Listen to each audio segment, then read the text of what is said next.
Hello again. In this video I will go over the last chapter that is part of exam number 1, and it deals with chapter 5, the First World Civilization, Rome, China, and the emergence of the Silk Road. Italy is a peninsula which is divided by the Apennines Mountains down the middle. The Po River Valley and the plain of Latium were excellent farming regions. Their mountains are not as rugged as Greece, and the people aren't as isolated because they're still connected to the continent of Europe. Agriculture was very productive, and it helped to support large populations. The Italian peninsula is an important crossroads of the Mediterranean Sea. Involvement in Mediterranean affairs is natural as a result. In legend, Romulus and Remus found Rome, and eventually the Republic is established. And what made Rome successful in conquering the entire peninsula, even though they're surrounded by enemies like Latium? The historian Livy says that they fought for the next 100 years, and his stories, like Homer, are used to teach tenacity, duty, courage, and especially discipline, which is a very important trait of the Romans. They devised the Confederation, which allowed Latins full citizenship, and this directly answers that question, why they were successful. Other communities are made allies. They have local autonomy, but they must provide soldiers for Rome, and they also hold out the promise of full citizenship for continued loyalty. They pursued consistent policies. They are superb diplomats, and they're also outstanding engineers. After an area was conquered, they were successful in building roads to them and connecting all the areas of the empire eventually. And all of these different colonies will provide manpower for the wars that result when they expand out of the Mediterranean region. Consuls and praetors were the executive officers of the Republic. The Roman Senate served for life, and by the 200s before Common Era, they were virtually the force of law in Rome. Popular assemblies, the centuriate, was divided into the patricians, the great landowners, who really controlled the centuriate, and the plebeians, all other citizen landowners and citizens. They could not hold government offices, and they could not intermarry with the patricians until intermarriage was allowed. And after this, when intermarriage happened between patricians and plebeians, this created a new senatorial aristocracy, and that stopped Rome from evolving into a democracy. The conquest of the Mediterranean. This is a nice map. This shows the areas of the Republic and its control through those years. These areas will be the scene of a number of wars called the Punic Wars, which were fought between Rome and Carthage. Carthage was in North Africa, in this purple area here was Carthage. And eventually the Romans are going to defeat Carthage. They developed a naval fleet to win the First Punic War. Carthage vowed revenge, and they sent Hannibal, their greatest general, in the Second Punic War. He crossed the Alps with about 30 to 40,000 men, and he inflicted a series of defeats on the Romans. At the Battle of Cannae, Rome lost 40,000 men, and it didn't stop them. They raised another army, and they began to fight back. They sent troops to Spain, and by 206 before Common Era, Spain was freed of the Carthaginians, and then they invaded Carthage itself, which forced the recall of Hannibal from the European continent.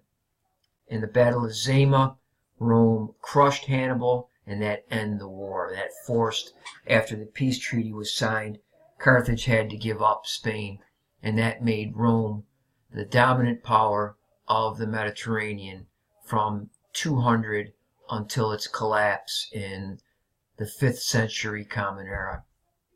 That's a picture of Hannibal crossing the Alps. the final Punic War, they completely destroyed the Carthaginian culture. Buildings, 50,000 men, women, and children were sold into slavery. They sowed salt into the ground to make it unproductive for agriculture. They also fought the Hellenistic states in the east in those years, and Macedonia eventually became a Roman province. Now, in the next 100 years after this, the Republic declines and it will become the full-fledged Roman Empire. The patricians kept getting more and more powerful. They were buying more and more land, and eventually this created a lot of landless people who flocked to the cities, where they were then recruited by generals into private armies. And they were forced to sign oaths of loyalty, not to the Roman Republic, but to the general himself. And eventually they will get involved in politics to try to help their recruits out in the promises that they made to them. Gaius Julius Caesar was a member of the first triumvirate. In the first century Common Era, there is a series of civil wars, and basically the three wealthiest guys in Rome will fight it out. Crassus, the richest man in Rome, led a successful military command against slave insurrection. That's Spartacus, if you've ever seen that Kirk Douglas movie. Pompey fought campaigns in Spain.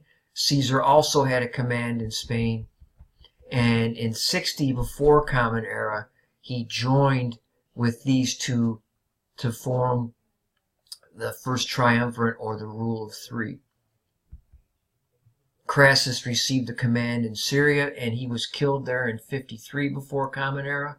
Caesar was sent to Gaul, which is today France, and he is successful in conquering that area for Rome. He also has his own private army, as does Crassus. The Senate, however, voted for Pompey to assume command, and for Caesar to return as a private citizen. He refused. He kept his army, and he, quote, crossed the Rubicon, which will become a metaphor in the English language for no going back. And he eventually will defeat the forces of Pompey, and he got control of the Roman government by defeating him. He's made dictator in 47 and dictator for life in 44, and he is then assassinated by a group of senators later in that year. After his death, Octavian in the west and Mark Antony in the east soon divided the empire. Antony allied himself with Queen Cleopatra of Egypt, and at Actium in Greece in 31, Octavian's forces defeated the army and navy of Antony and Cleopatra. They go back to Egypt, where they committed suicide together, and at 32 years of age, Octavian, Caesar's grandnephew and legal heir, became the first emperor. And the Senate awarded him the title Caesar Augustus, the revered one, previously reserved for the gods.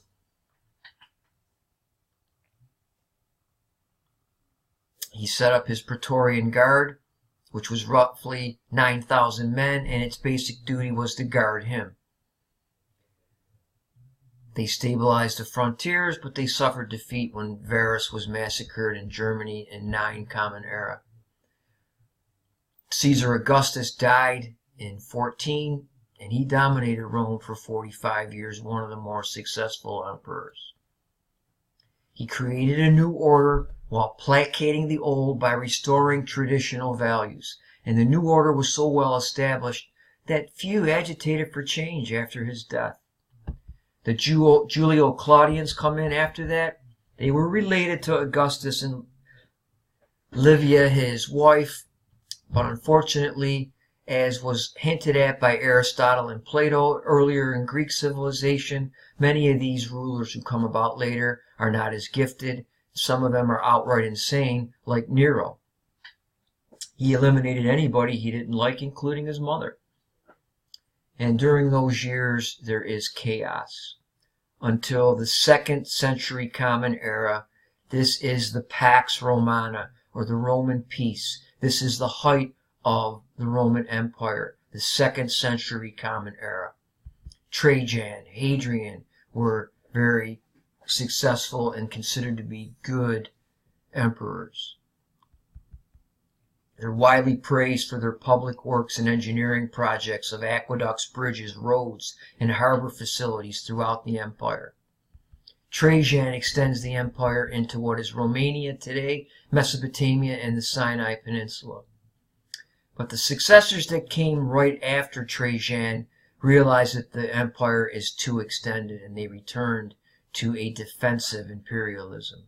Hadrian, when he takes power, will withdraw from Mesopotamia, which is the Tigris-Euphrates rivers areas, as you'll recall, and he reinforced fortifications connecting the Rhine with the Danube in Europe. And he built an 80-mile wall across northern Britain to keep the Scots out, or the blue-faced people that was popularized in the Mel Gibson movie.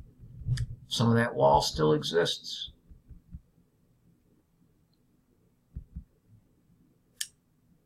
This is Rome at its height. The yellow areas are under control of the Roman Empire. It's one of the greatest states the world had seen. Covered 3.5 million square miles. It had an estimated population of 50 million people. In the west, they spoke Latin, and in the east, they are still speaking Greek. However, this Greco-Roman civilization freely mixes together, which is one of the reasons for its impact on Western civilization. It existed for a long period of time. In the early empire, unprecedented levels of trade went on between the Han empires in the east, and economic expansion will help foster the growth of trade. All those military roads were also used to facilitate trade. And by controlling borders, they also reduced the threat of banditry. And the Silk Road will exist, as we'll see, between China and Rome. Agriculture is still the pursuit of most people, but the prosperity of the Roman world created a huge prosperity gap, or a poverty gap, between the rich and the poor. Development of towns and cities is largely based on having enough agriculture to supply those populations. You can't have prosperity without food supply being developed and assured. Culture. Virgil is the big Roman poet. The Aeneid is very similar to Homer's story about the Iliad. Virgil believes that Rome's gift to the world was ruling. The art mimicked Greek styles. What the Romans excelled in was architecture. They used the arch, the vault, and the dome on a massive scale. Many of their aqueducts and bridges still function and are used today in Europe. Those aqueducts kept 1 million Rome residents supplied with water. Its most lasting contribution is Roman law. The idea of civil law. The idea of common law, or the law of nations that can apply to both citizens and non-citizens. What has happened before? What has been determined? What precedence has been set? And through finding this, we can then govern ourselves. What did these citizens and foreigners do to solve their problems? And that establishes something. And if we find out what those solutions were, we have a basis for law.